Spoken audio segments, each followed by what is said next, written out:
Canlarım, herkese merhabalar. Bu videoyu dikkatlice dinlemenizi istiyorum sizden. Scooter Coupe CG motosiklet modifiyesi konusunda tavsiye almak isteyen bana ulaşsın. Motosikletlerini modifiye yaptırmak isteyen bana ulaşsın. Otobüse atla gel, hiç sıkıntı yok. Kal bende, misafirim ol. Her şeyin karşılarım, sıkıntım yok. Scooter'ları CC yükseltmesinden tutun diğer makinalarında, CG ve Cup için konuşuyorum, Dirit vesaire. CC yükseltme, enjeksiyon büyütme, yazılım vesaire her konuda buradayım. Bunları yaptırmak isteyen, motorumdan performans almak istiyorum, uçmak istiyorum, kaçmak istiyorum diyenler bana ulaşabilir. Biliyorsunuz custom projelerinde belli bir yerimiz var. Belli bir yerim var.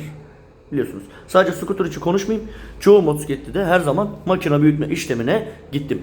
Bakmak isteyenler ne bileyim vesaire Kuba Pesaro'nun videosunu izleyebilir veyahut da diğer videolarımı da izleyebilir diyorum. Sizleri seviyorum. Bu arada şunu da söylemek isterim. Hani dediğim gibi yaptırmak istiyorsanız bütçeniz kısıtlıysa ulaşabilirsiniz. Sıkıntı yok. Yardımcı olurum.